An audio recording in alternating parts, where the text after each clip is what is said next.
కలలో మీరు గనుక వీటిని చూస్తే మీపై కనక వర్షమే కురుస్తుంది. మనుషులకు ఎవరికైనా సరే కలలు రావడం అనేది సహజం. కలలను బట్టి మీ భవిష్యత్తు ఏంటో, ఎలాగ ఉంటుందో చెప్పగలం. నిద్రలో అనేక రకాలైన కలలు వస్తాయి. కొన్ని మీకు సంతోషాన్ని కలిగిస్తే, మరికొన్ని మాత్రం భయానికి గురి చేస్తాయి.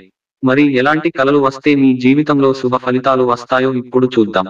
ఒక్కోసారి మీ కలలో నదులు, సముద్రాలు, చెరువులకు సంబంధించిన కలలు వస్తూ ఉంటాయి. ఇలా నీటికి సంబంధించిన కలలు రావడం శుభ పరిణామం అని డ్రీమ్ సైన్స్. మీరు మా ఛానల్ని ఇంకా సబ్స్క్రైబ్ చేసుకోలేదా?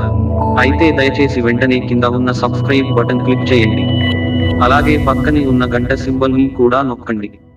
ఒక్కోసారి మీ కలలో నదులు, సముద్రాలు, చెరువులకు సంబంధించిన కలలు వస్తూ ఉంటాయి. ఇలా నీటికి సంబంధించిన కలలు రావడం శుభ పరిణామం అని డ్రీమ్ సైన్స్ చెబుతుంది. మీపై వర్షం కురిసినా కూడా లక్ష్మీదేవి అనుగ్రహాన్ని మీరు పొందుతారు. మీ కలలో మామిడి పండ్లు కనిపించినా కూడా మీకు శుభమే జరుగుతుంది.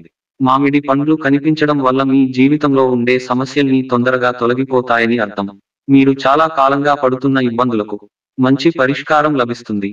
మీ కలలో తామర పువ్వు కనిపించినా కూడా మంచి ఫలితం ఉంటుంది.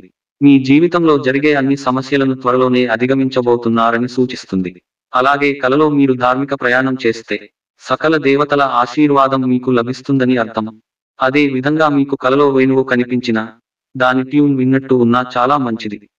దీన్ని డ్రీమ్స్ సైన్స్ శుభ సంకేతంగా చెబుతుంది. వేణువు అనేది శుభం, మాధుర్యానికి చిహ్నంగా చెబుతూ ఉంటారు. ఇలాంటి కల మీకు వస్తే మీ జీవితం ఆనందంగా ఉంటుందని చెప్పొచ్చు. ఈ వీడియో మీకు నచ్చినట్లు అయితే దయచేసి షేర్, కామెంట్, లైక్ మరియు సబ్స్క్రైబ్ చేయండి. అలాగే మీకు వచ్చిన కల కూడా మాతో కింద కామెంట్ రూపంలో తెలియచేయండి.